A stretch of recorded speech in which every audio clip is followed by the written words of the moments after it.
Gloria a Dios, amén. Mira, la fiesta del Hanukkah. Esto es una fiesta extraña para nosotros los cristianos occidentales, porque la verdad no es algo que hace parte de nuestra cultura, ¿cierto? No es algo que hace parte de nuestra herencia cultural, la cual se ha transmitido a través de los años. Pero dentro de la iglesia es importante celebrar esta fiesta, porque el significado que tiene para nuestra vida es demasiado elevado, es demasiado alto, como para dejarlo pasar sin conmemorar este tiempo, sin conmemorar un tiempo especial. Pero mira, quiero hablarte un poco sobre Hanukkah. ¿De dónde parte esta celebración? ¿En qué momento de la historia se da este acontecimiento para que nosotros recordemos año tras año lo que sucedió? En la palabra de Dios, el profeta Daniel hace muchísimos años profetizó, óyeme bien, que se iban a levantar 4 imperios poderosos en la tierra, 4 imperios. El primer imperio sería el babilónico, luego se levantaría el imperio medo-persa, por tercero se levantaría el imperio griego y por último el imperio romano. Es increíble ver cómo, con qué precisión la escritura muestra el orden de los imperios. Y efectivamente comenzaron a darse de la manera en que Daniel lo profetizó antes de que sucediera. Se levantó el imperio babilónico en cabeza de Nabucodonosor, el rey más importante de ese imperio. Y luego ese imperio cayó y se levantó el imperio medo-persa.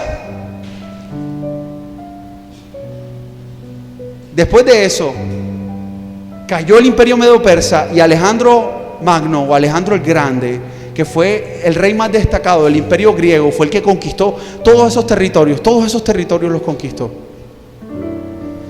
Pero mira lo que pasó.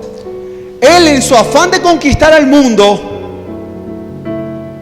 nunca pudo tener descendencia.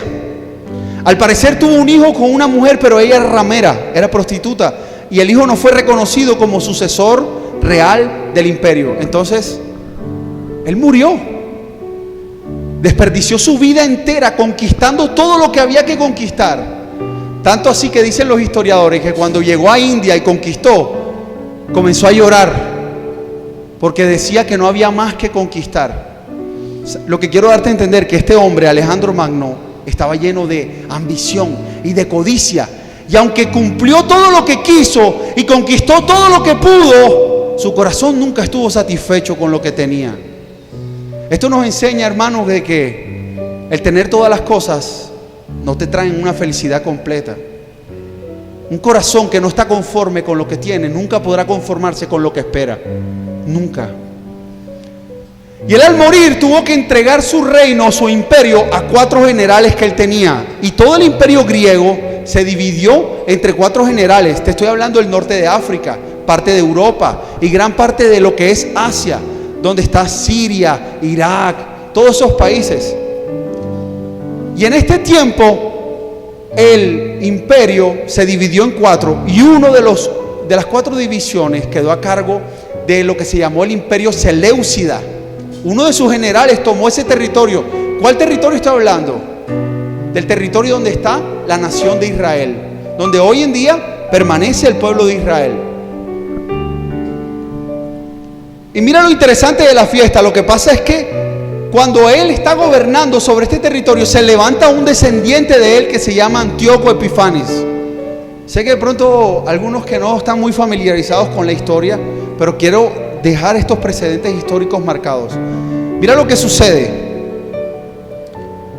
Él de pronto comienza a lanzar un decreto real, y él dice: todos los pueblos que están bajo mi control tienen que adorar a Zeus, tienen que adorar a Afrodita, o sea, te estoy hablando de los dioses griegos, los originales que conocemos por las historias. Y él obliga prácticamente a todos los pueblos alrededor que comiencen a adorar la estatua de Zeus y que ofrezcan animales para adorar esa estatua. Pero si ustedes bien saben, hermanos, la única nación que dio testimonio de ser monoteísta, la única nación que solo adoró a un Dios, fue el pueblo de Israel. Ninguna civilización, ninguna cultura, ninguna etnia ha adorado a un solo Dios. Todas han adorado al cielo, a las estrellas, a los animales, a las bestias, a los ríos. Pero la única nación que daba testimonio desde los tiempos antiguos de un solo Dios era el pueblo de Israel. Y cuando este decreto fue lanzado contra ellos, ellos tuvieron que hacer dos cosas. O obedecías lo que te decía el imperio seleucida y dejabas de practicar tus creencias religiosas y adoptabas las creencias de ellos. ¿Cómo? Adorando a sus dioses, sacrificando animales a sus dioses, y te apartabas de la adoración del Dios verdadero. O la otra era rebeldizarte en contra de ellos. Pero sabes que cuando te rebeldizas en contra del sistema, tu propia vida está en juego. Dice el Apocalipsis que en el tiempo del anticristo, todo aquel que no adore la imagen de la bestia, le cortarán la cabeza. Ese es el precio por no adorar al diablo y a sus demonios. Y este tiempo no fue diferente, de hecho fue igual. Todo aquel que se resistiera a seguir el decreto del rey iban a morir por causa de su desobediencia. Y mira qué interesante, en medio de esto se levanta una tribu de Leví, dentro de los cuales se llaman los macabeos. Repite conmigo, los macabeos. Ellos eran sacerdotes del orden de Leví. Ellos estaban a cargo del templo. Ellos tenían que velar porque el culto se hiciera, porque los sacrificios se hicieran, porque se quemara el incienso y porque todo lo que se ofrecía dentro del templo de Dios se diera en orden. Y mira esto, el líder de los macabeos le ofrecieron oro y plata. El rey mandó a un emisario y le dijo: te vamos a dar mucho oro y mucha plata. Lo único que te pedimos es que cuando el decreto esté en funcionamiento, tú obedezcas y te conviertas de tu Dios verdadero a nuestros dioses. Pero ¿sabes qué? Él dijo en medio de esa situación, porque ¿qué hicieron ellos? Te explico. Ellos tomaron una estatua de Zeus enorme y comenzaron a pasearla por todos los pueblos. Y a donde llegaban le decían a la gente: aquí está tu Dios, arrodíllate y adóralo. Sé que para nosotros es raro ponerlo en un contexto, pero si ahora mismo traigo una imagen del demonio, de Baphomet, ¿tú sabes cuál es ese demonio? El que tiene patas de cabra y unos cuernos, y te la pongo enfrente y te digo: besa la imagen y di que es tu Dios. ¿Tú lo harías sabiendo quién es ese demonio? Creo que no, ¿verdad? Mira lo que le estaban haciendo al pueblo de Israel, poniéndole un Dios falso para que ellos lo adoraran. ¿Y tú sabes lo que quiere hacer el mundo contigo? El mundo quiere tomar tus creencias religiosas y pisotearlas, pisotearlas, rebajarlas y hacerte que adores otras cosas que no son lo que debemos adorar. Y en medio de esas circunstancias se levanta el líder de los macabeos y les dice: aunque todos los pueblos alrededor adoren a este Dios, nosotros eternamente cumpliremos el pacto con Dios. Y eso causó, óyeme bien, que tuvieron que huir de donde estaban en las ciudades a refugiarse al desierto, a unas cuevas, porque los estaban persiguiendo para matarlos.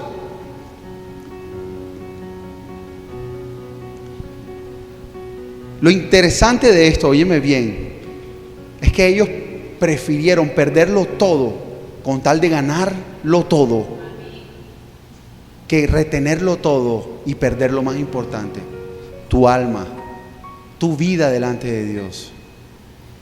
Por eso esta fiesta está cargada de muchas cosas que, si Dios nos los permite, vamos a ir hablando acerca de ellas. Para hablarte algo más histórico todavía, cuando ellos se fueron a las cuevas y se encerraron en ese lugar, el imperio griego lanzó un ataque con 400,000 soldados. El volumen de ataque era demasiado. Es algo sin precedentes. Ellos aproximadamente llegaron a ser como unos 10,000 soldados contra 400,000. ¿Tú entiendes lo que es eso? aproximadamente 4000% veces más de lo que tú tienes en tus fuerzas y en tu poder. ¿Y sabes qué hicieron los griegos? Como sabían que ellos no podían hacer nada el día sábado, porque era el día de reposo, ellos fueron y los persiguieron hasta las cuevas, se colocaron delante de las cuevas, comenzaron a lanzar cosas para incendiar las cuevas y obligarlos a salir. Y cuando ellos salieron, ellos no se defendieron, ellos no tomaron la espada porque era el día de reposo. Tú entiendes que el día de reposo la ley era: no puedes hacer nada durante este tiempo. Y ellos salieron sin luchar, sin pelear. ¿Y sabes qué pasó con la vida de ellos? Los descuartizaron. Eso fue una masacre. Acabaron con la vida de ellos. Pero ellos dijeron delante del pueblo griego: nuestra vida está sobre sus manos, y Dios ha visto que ustedes no han hecho justicia. Y aunque nosotros hoy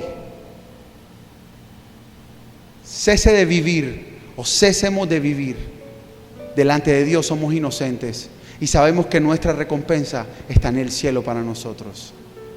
Y así como corderos mansos entregaron su vida a ser masacrados por hombres crueles. ¿Y por qué es tan importante lo que estaba pasando en estos momentos? ¿Por qué sus vidas tenían que ser sacrificadas? Quiero darte unos puntos específicos. Mira esto. Se les había prohibido que leyeran la Biblia, o sea, la Torá. Ellos no podían andar ni con los rollos, ni ir a las sinagogas, ni ir al templo a leer la Escritura. Era totalmente prohibido.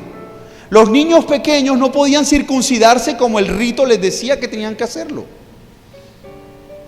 No podían entrar al templo a adorar a Dios, porque el templo ahora tenía estatuas de Zeus, de Afrodita, de Poseidón. Y lo peor es que dentro del templo se sacrificaban cerdos, y la sangre del cerdo se derramaba en el templo, y eso era una inmundicia. Para ellos el cerdo era un animal impuro. Ellos ni siquiera lo comían, mucho menos lo sacrificaban a sus dioses. 4, les tenían prohibido congregarse, reunirse para adorar el nombre de Dios. 5, los obligaban a comer cerdo. Mira cómo estaban abusando del pueblo. No les permitían guardar el día del reposo. Los hacían trabajar el día del reposo.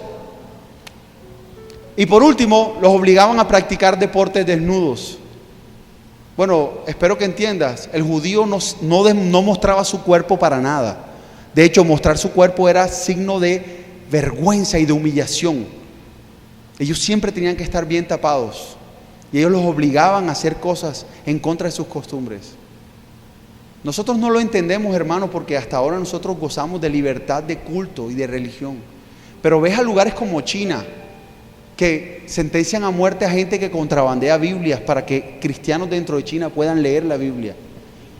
Lugares como Rusia, cuando estuvo el comunismo, erradicaron las religiones y mataron a todos los sacerdotes, cristianos, protestantes, católicos, presbiterianos, todo lo que estaba era muerto por causa del comunismo.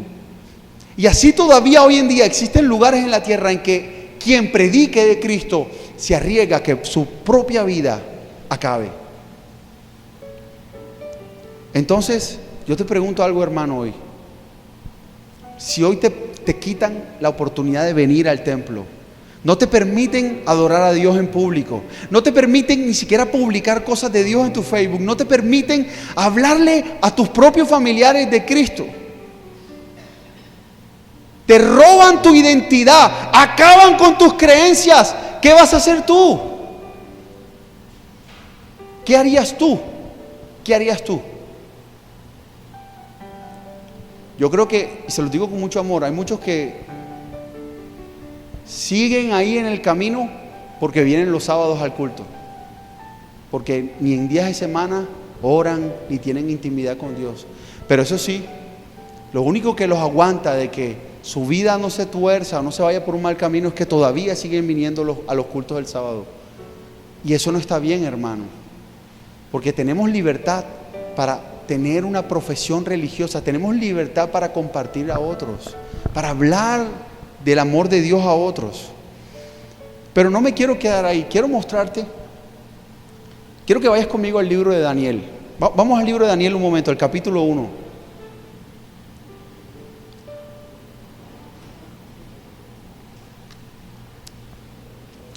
Quiero que donde estés, saca tu celular. Si tienes internet, abre la Biblia. Quiero que veas por tus propios ojos lo que estamos hablando. Saca, comparte tu celular con quien no tenga Biblia y conéctate por un momento. Daniel capítulo 1.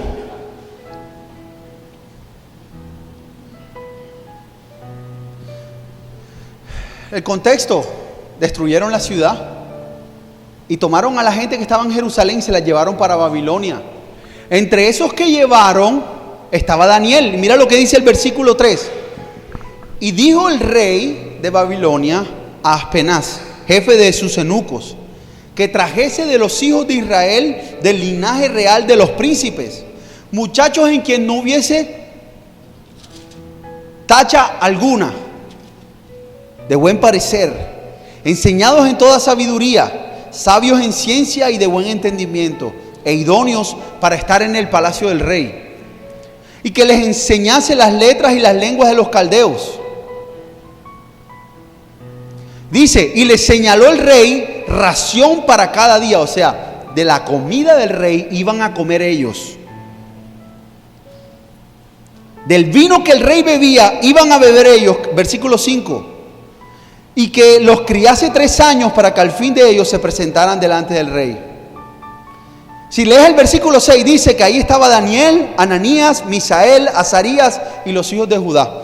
Y en el 7 dice que a estos se les cambió el nombre original que tenían por un nombre de la tierra. A Daniel le pusieron Beltasar. Daniel significa Dios es mi juez. Y el nombre que le cambiaron, si no me equivoco, es exaltación a Belsar, a otro Dios. ¿Por qué estoy tomando hoy el capítulo 1 de Daniel para hablar de esto? Mira lo que dice el versículo 3.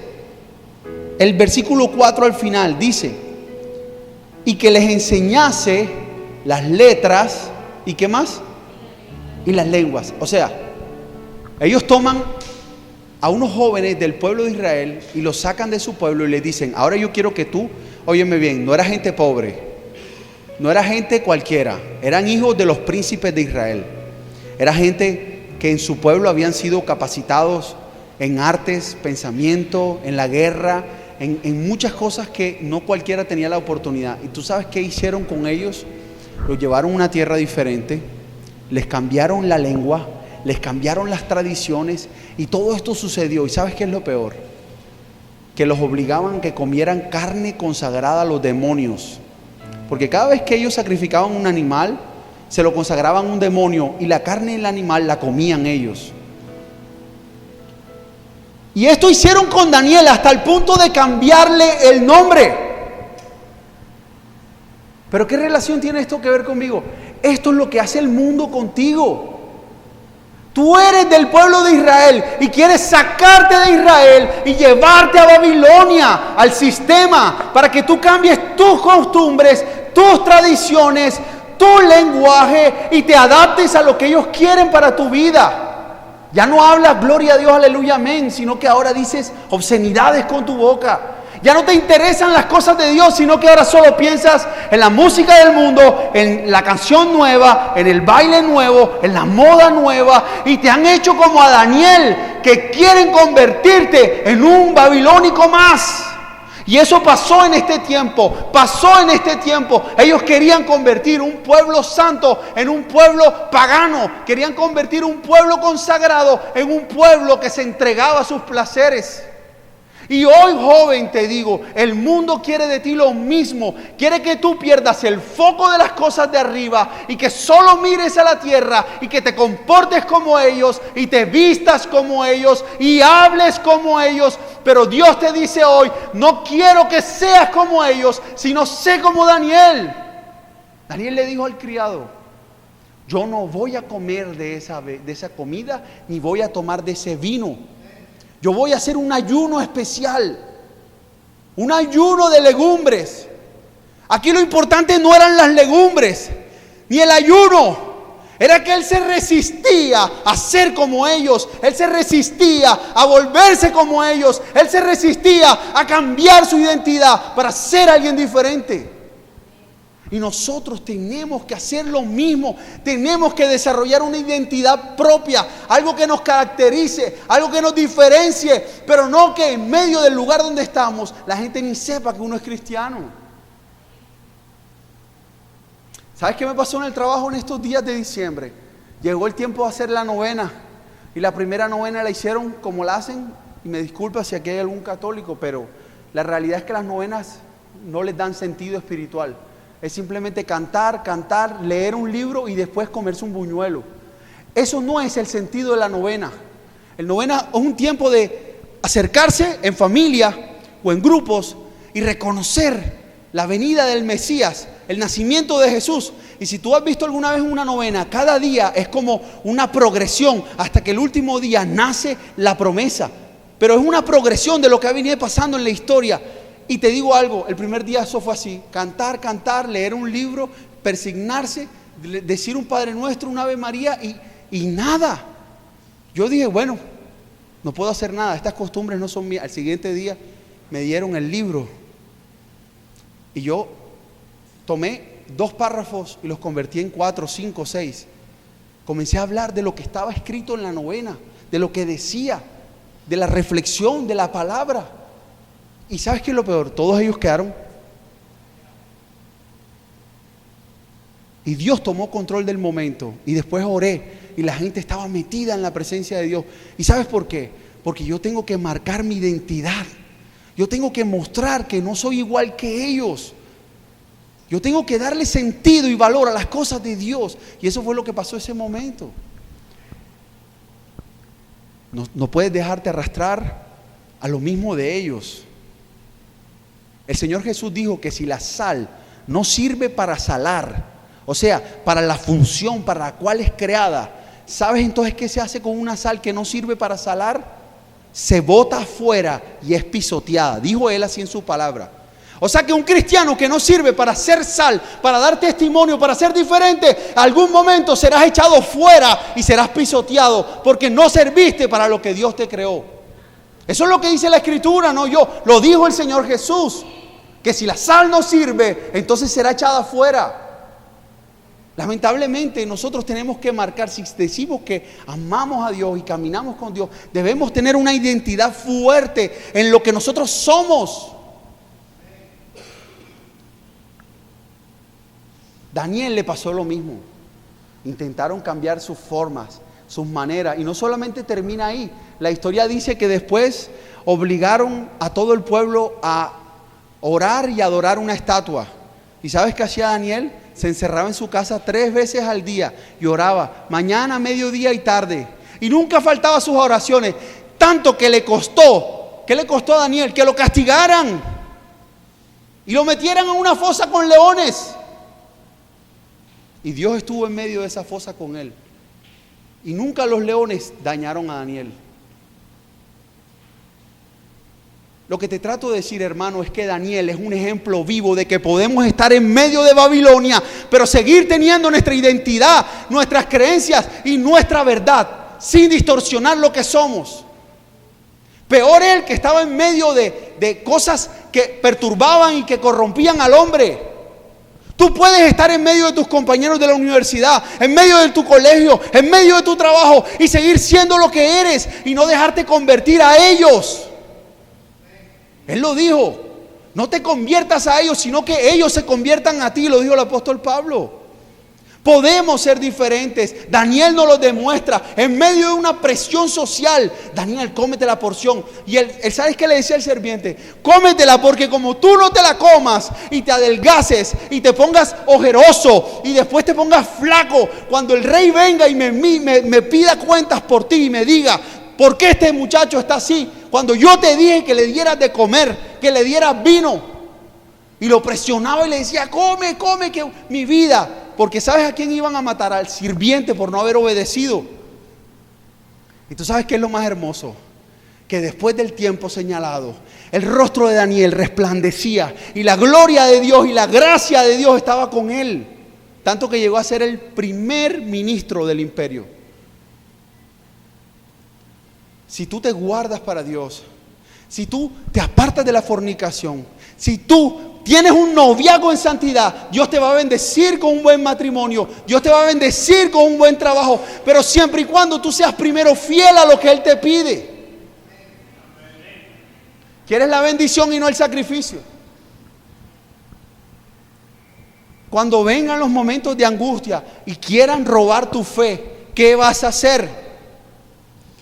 Hay que hacer lo que hizo Macabeo. Se levantó con vigor y luchó en contra de todo aquel que quería robar su fe. Espiritualmente, hermano, te digo, si tú estás pasando por un momento de crisis espiritual, donde tu fe está menguando, donde estás sintiendo que el mundo te está arrastrando, es el tiempo de luchar. Pero ya no luchamos con una espada, ya no luchamos con lanza. Ahora tienes que utilizar las armas que Dios te ha dado, que son poderosas en Él. ¿Para qué? Para derribar toda fortaleza que se levanta en contra del conocimiento de Cristo. ¿Cuáles son mis armas? Tienes la fe, la oración, tienes lo que Dios te ha dado, el ayuno, tienes el Espíritu Santo, tienes que luchar, porque, óyeme bien, la vida cristiana es como un hombre que se monta en un barco y rema en contra de la corriente. No sabe cuándo va a llegar, no sabe cuándo va a dejar de remar, pero lo único que sabe es que el día que deje de remar será devuelto a la orilla. Y el día que dejes de orar, y el día que dejes de buscar, y el día que dejes de mirar al cielo, te devolverás a donde estabas, a la orilla del mundo, del pecado, de la vida antigua, porque es que la fuerza es más grande lo que lucha contra ti que lo que está a favor tuyo, porque el enemigo quiere desviarte del propósito. Como dijo Harold, qué cosa más linda es cuando el diablo logra hacer que vengas todos los sábados a la iglesia, pero que tu corazón esté apartado de Dios. Él ha ganado la batalla. Cuando vienes y te sientas, pero tu corazón no está cerca de las cosas de Dios. Eso es terrible, hermano. Prefiero que no vengas, porque eso se llama religiosidad. Eso se llama una religión vacía. Óyeme bien. Quiero mostrarte que el mismo Señor Jesús celebró las fiestas de Hanukkah. Entonces, en medio de esta crisis y de esta situación, ellos se levantaron y lucharon en contra de los griegos. 400,000 soldados contra 10,000. Y Dios les dio la victoria a ellos. Ellos volvieron a tomar la capital de Jerusalén. Y mira, quiero mostrarte un momento Juan capítulo 10. Mira lo que dice el Señor Jesús. Juan capítulo 10. Versículo 22. Ve conmigo ahí al versículo 22.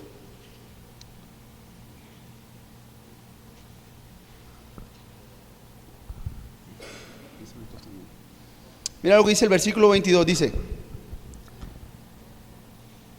Alguien que pueda leer fuerte el versículo 22. ¿Qué dice el 22? Fuerte.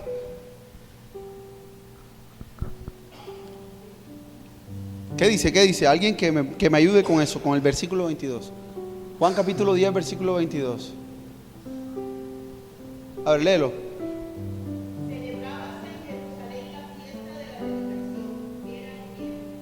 ¿La fiesta de qué, hermana? Ok, ya sabes que estamos hablando de lo mismo, ¿verdad? El Señor Jesús fue a Jerusalén a celebrar ¿qué fiesta? Es que para mí esto no tiene significancia, no tiene importancia. No tiene. Pero el mismo Señor Jesús fue y la celebró, la reconoció. ¿La reconoció? Lo leíste en tu Biblia, ¿verdad? ¿Lo leíste? Que dice que Él fue y celebró esta fiesta. Y mira lo que dice el versículo 22, dice así: que Él fue a Jerusalén y celebró la fiesta de la dedicación. Y Jesús estaba en el templo por el pórtico de Salomón, y rodeándole los judíos le dijeron, mira lo que le dijeron los judíos al Mesías, a tu Salvador y a mi Salvador. Le dijeron, ¿hasta cuándo nos turbarás el alma? ¿Hasta cuándo? O sea, ¿hasta cuándo nos tienes en este estado de angustia, de zozobra, de incertidumbre? ¿Hasta cuándo? Y le dicen, si tú eres el Mesías, el Cristo, el que nos prometieron, pues dínoslo. Nosotros queremos saber si tú eres el prometido, si tú eres el que nos va a salvar. Y Jesús les respondió, yo les he dicho y ustedes no me han creído. las obras que yo hago, las cosas que yo hago, los milagros, las maravillas, y estas cosas dan testimonio de mí. Pero ustedes no creen, porque no son mis ovejas. Ustedes no creen porque no son mis ovejas. 27 dice, porque mis ovejas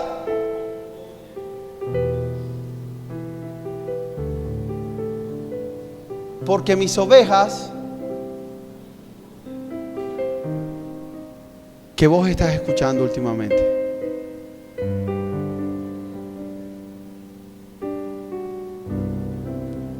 ¿Qué voz entra a tu oído y llega hasta tu alma últimamente? ¿La voz de tu novio? ¿La voz de un amigo? ¿O eres de los que prefieres ir al consejo del amigo antes que al consejo de Dios? Él dijo, mis ovejas. ¿Qué dijo? Una de las características de saber que somos del Señor es que ¿qué? ¿Que oímos qué? ¿Hace cuánto no oyes la voz del Señor? Honestamente, ¿cuándo tu cristianismo se volvió simplemente actos externos y dejó de ser una relación directa con aquel que te ama? ¿Cuándo nos volvimos católicos otra vez?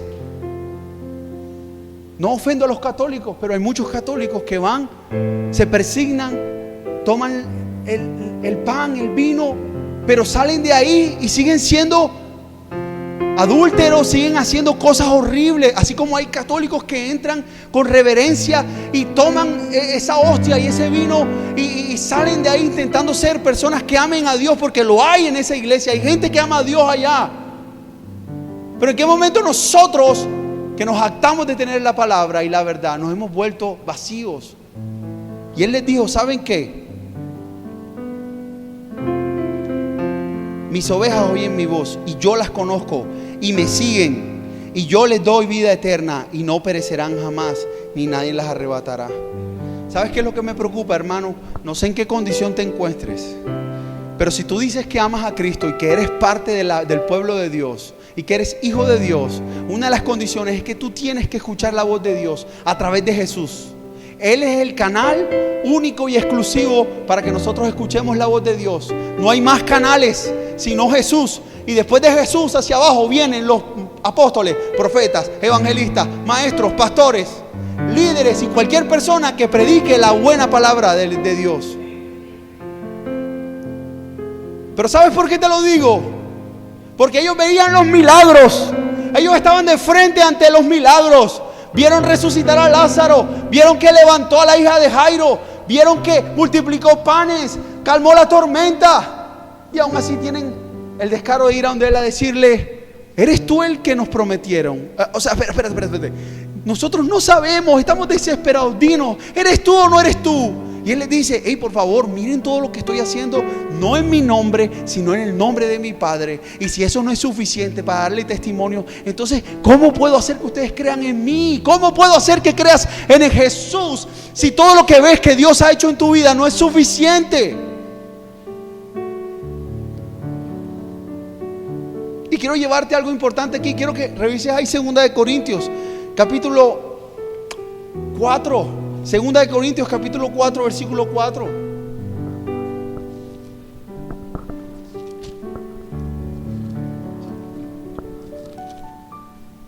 Y dice así, si estás conmigo en tu Biblia atentamente, quiero que mires ahí. Dice, en los cuales el Dios de este siglo, nota que la palabra Dios está en, o sea que no está hablando de nuestro Dios, está hablando de otro Dios. El Dios de este siglo cegó el entendimiento de los incrédulos para que no les resplandezca. ¿Qué dice ahí?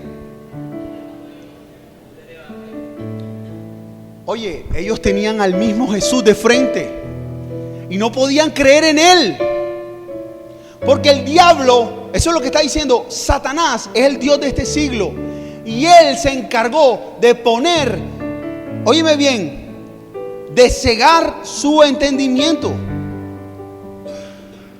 para que no les resplandezca la luz del Evangelio. Cuando yo estuve revisando un poco esto, tú sabes a lo que se refiere a entenebrecer. Tú sabes lo que es una tiniebla, o vamos a ponerlo más fácil, una niebla espesa. De pronto hay personas que no han tenido la oportunidad. Yo una vez estuve en una experiencia con la niebla. ¿Qué me pasó? Estábamos en un lugar que era como una montaña, pero llegó un punto de la noche en que había tanta niebla que literalmente tú veías 2 metros delante, pero más allá no podías ver nada. Y los carros se aproximaban a ti porque tú veías el resplandor del carro cuando ya estaba cerca, o sea, la luz, porque era tan espesa que la luz no podía penetrar eso. Y el apóstol Pablo está diciendo: si tú no estás en Cristo, tu mente está completamente nublada. Y aunque el mismo Cristo sea quien esté frente a ti y haga milagros y te predique y te enseñe y te disipule, no vas a poder ver la luz, porque no es suficiente. Tú necesitas que Dios sea quien resplandezca el Evangelio en tu corazón. Dios tiene que hacer que tu corazón se abra ante el Evangelio para que tú puedas tener una respuesta afirmativa, para que cuando tú veas al Cristo, al Mesías, tú puedas decir: Él es el Salvador, y puedas afirmativamente acercarte a Él y reconocer la obra que Él hace en tu vida. Yo te pregunto hoy: ¿estás en tinieblas? Hermano, pero ¿cómo puedo saber yo si mi vida está en tinieblas? Y sabes que este tema es muy pertinente en Hanukkah, porque hablamos que se llama la fiesta de las luces y también la fiesta de la dedicación. Quiero que me acompañes al libro de Efesios, capítulo 5, Efesios, capítulo 5. ¿Cómo, hermano, puedo saber si estoy en tinieblas? ¿Cómo puedo saber si mi vida aún permanece cegada por el enemigo o si ya resplandeció el Evangelio en mi corazón? Mira lo que dice Efesios capítulo 5. Quiero que mires el versículo 8. Mira lo que dice. Dice: porque en otro tiempo, Efesios capítulo 5 versículo 8 dice: porque en otro tiempo éramos tinieblas. ¿Éramos qué? En otro tiempo, ¿verdad? Conjugación del verbo en. Ya no es presente, ¿listo? Éramos tiniebla.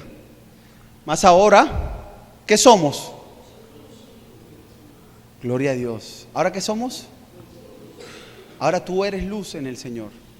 Y el apóstol Pablo inmediatamente dice, en otras palabras dice: antes estabas en oscuridad, ahora Dios te ha hecho luz. Eso sí, te voy a decir algo. Si tú ahora eres luz, lo menos que yo espero de ti es que andes como, ahí lo dice, andad como, cierto, amén. El otro día vi hace mucho tiempo un programa que el sicario, antes de matar, tenía una oración del Padre Nuestro y se encomendaba a Dios antes de salir a asesinar a una persona. Él dice que estaba en la luz, pero me parece que su vida era tinieblas, ¿verdad? ¿Verdad? Hay mucha gente hoy en día que dice: yo amo a Dios y yo conozco a Dios, pero cuando tú le pones una lupa a su vida personal, realmente hay incoherencias, hay incongruencias entre lo que dice y lo que hace.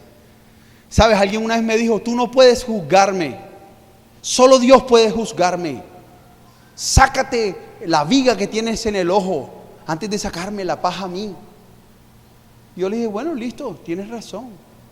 Yo no puedo juzgarte, pero yo sí puedo mirar tu vida personal, familiar, laboral. Mirar cómo te comportas delante de los mundanos, mirar cómo te comportas en casa, cómo eres con tu esposa, y puedo ver a través de lo que tú haces lo que tú eres, porque no puedes separar lo que tú eres de lo que tú haces.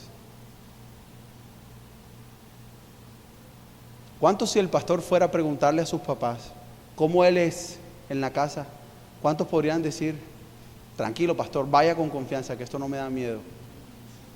Y si tu pastor pudiera ir a tu lugar de trabajo o a tu lugar de estudio y ver cómo te comportas con tus compañeros, ¿será que saldrías avergonzado o saldrías tranquilo y confiado? Porque ciertamente la persona tiene razón, yo no podía juzgarla, pero lamentablemente yo puedo saber quién tú eres por la forma como tú te comportas. Y el apóstol Pablo está diciendo que nosotros debemos ahora andar como hijos de ¿cómo sé que no estoy en tinieblas cuando camino en la luz? Y mira lo que dice el versículo 3. Mira tu Biblia ahí conmigo, el versículo 3. Pero toda ¿qué? Fornicación, toda inmundicia o avaricia, ni se nombre aún entre vosotros como conviene a santos. Mira lo que él dice, que ni siquiera nombres esas cosas, ni siquiera participes de hablar de esas cosas,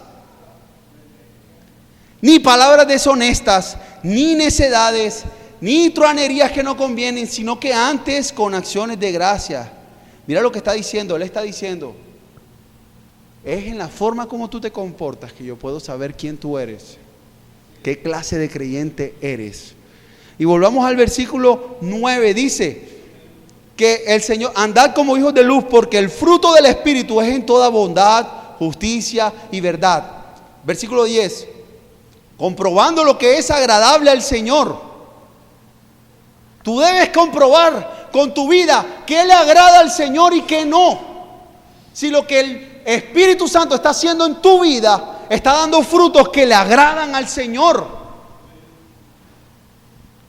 Y dice, no participes en las obras infructuosas de las tinieblas, sino repréndelas. Oye, cuando tus amigos estén hablando obscenidades, vascuencias, conversaciones sucias, dice el apóstol, no participes, reprende esas obras del diablo. Dice el 12, porque es vergonzoso aún hablar de lo que ellos hacen en secreto. Y mira que no se detiene. Mas todas las cosas, cuando son puestas en evidencia por la luz, son hechas manifiestas, porque la luz lo manifiesta todo. Versículo 13. ¿Qué dice? Que las cosas que tú haces en oculto, cuando resplandece la luz, son manifiestas. Y yo quiero decirte una cosa, no hay nada peor en la vida cristiana que caminar con un paquetico oculto en el bolsillo, con un pecadillo oculto que nadie sabe, y caminas con esa inmundicia dentro de ti y cargas con ese pecado y llegas a la iglesia y haces gloria a Dios, aleluya, amén. Y cuando sales de la iglesia, tu pecadillo, tu fornicación, tus relaciones prematrimoniales, robando en el trabajo, haciendo cosas que a Dios no le agradan. Y Dios te dice, si tú eres hijo de la luz, reprende esas obras infructuosas de las tinieblas. Y no te quedes ahí, mira lo que dice.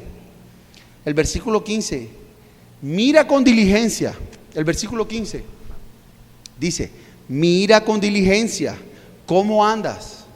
O sea, observa tu manera de andar. Mira lo que estás haciendo a diario. Que no andes como necio, sino como un sabio. Versículo 16 dice, aprovecha bien el tiempo porque los días son malos. Hay otra versión que dice, porque los días son cortos. Dice, por tanto, no seas insensato, sino sé entendido de cuál es la voluntad del Señor. ¿Cuál es la voluntad del Señor en mi vida? Eso es fácil. Estos versículos parecen enredapitas, pero no son. Lo que él está diciendo en un resumen es, si tú eres de la luz, camina como la luz. ¿Cómo puedes hacerlo? Primero, no te acerques a lugares donde hay conversaciones corrompidas que puedan dañarte. No andes con personas que puedan corromperte. Tú sí tienes que andar con gente del mundo, pero no tengas comunión cercana con ellos.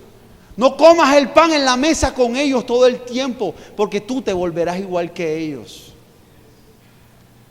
La luz no es solo una expresión o una palabra, es un modo de vida. Y en Hanukkah tenemos que reconocer que esa luz ha venido a nosotros y nosotros tenemos que andar conforme a la luz de Jesucristo.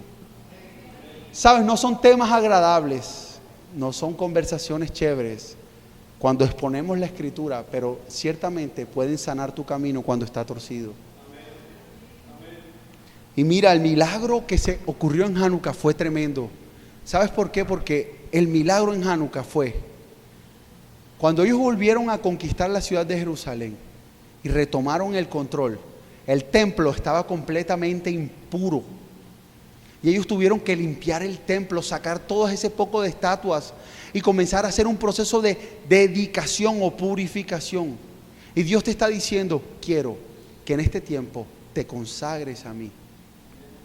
Quiero que a esta temporada te consagres como el templo fue consagrado, como el templo fue dedicado. Y el milagro está de que una vez que terminaron de hacer todo, había un candelabro parecido a ese, pero mucho más grande, y el candelabro funcionaba con aceite. Y resulta que no encontraron aceite, buscando, no encontraron aceite, y ellos necesitaban prender el candelabro. Y de repente un sacerdote encontró un jarrón pequeño que escasamente alcanzaba para un día. Y él lo vació en el de la mitad, lo llenó, y eso reparte con unas cámaras a los demás brazos. Ellos prendieron las velas, la mecha, pero resulta que el aceite se conseguía en el norte del país. Ellos tenían que aproximadamente un viaje de 3 o 4 días para llegar allá, conseguir el aceite y regresar. Se tomaron aproximadamente 8 días. ¿Y sabes cuánto duró el aceite prendido? 8 días. 8 días. Y sabes, aunque la iglesia esté apagada, aunque la gente esté apagada, aunque la gente esté enfriada, siempre Dios reserva algo de aceite para volver a prender la luz. No importa cuánto creas que el diablo ha hecho en tu vida, Dios siempre va a reservar un poco para volver a encender la luz que hay en ti. Dios siempre lo hace al final de cuentas. Siempre lo va a hacer. Y el milagro está en confiar en Dios.